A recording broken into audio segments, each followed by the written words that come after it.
जय श्री राम दोस्तों।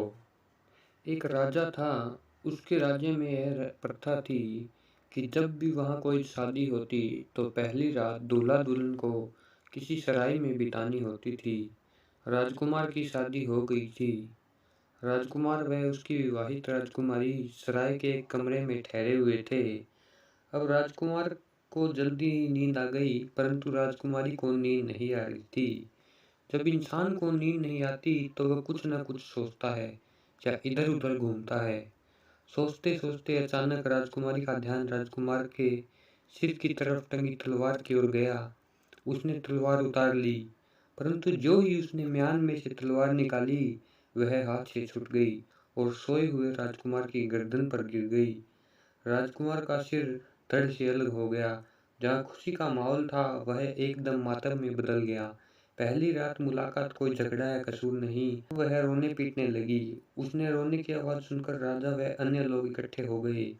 उस सराय में एक महात्मा रहता था। जब राजकुमारी से पूछा गया कि यह सब कैसे हुआ, तो उसने डर के मारे उस महात्मा का नाम ले दिया और राजकुमार की हत्या इसने की थी। मंत्रियों ने राजा को सलाह दी कि इस महात्मा को तो फांसी पर लटका देना चाहिए। राजा न्यायप्रिय था, तो उसने सोचा कि जो होना है वह हो चुका, यह महात्मा है, इसको मारना ठीक नहीं।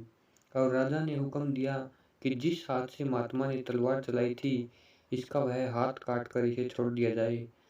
लोग महात्मा से कहने लगे, महात्मा जी त्यागी और वैरागी होते हुए भी आपने ऐसा काम किया। महात्मा हंसकर कहने लगा कि भाइयों, यह मेरा कर्मफल है।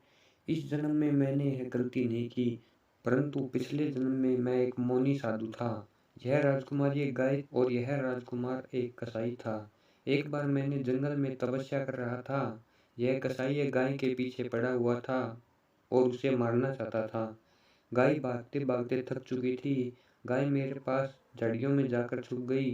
कसाई गाय को ढूंढता हुआ आया और मुझसे गाय के बारे में पूछने लगा। मैं मौन में था। मुझे पता नहीं था कि यह मालिक है या कसाई। बिना सोचे समझे मैंने हाथ के इशारे से उसे बता दिया कि गाय इस ओर गई है। जिस हाथ से मैंने इशारा किया, मेरा वही हाथ काटा गया है।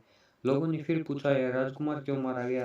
महात्मा ने बताया, जब वह कसाई उस हाथ के इशारे वाली दिशा में गया तो गाय वहां झाड़ियों में खड़ी खड़ी हाँफ रही थी। कसाई ने आओ देखा न ताओ, एक ही वार में गाय का सिर धड़ से अलग कर दिया। इसलिए राजकुमार का सिर झटके में अलग हो गया। इसलिए कर्मों का कानून अटल है। जब तक कर्मों का फल भोगा नहीं जाता, तब तक जन्मों जन्मों तक हमारा पीछा करता है।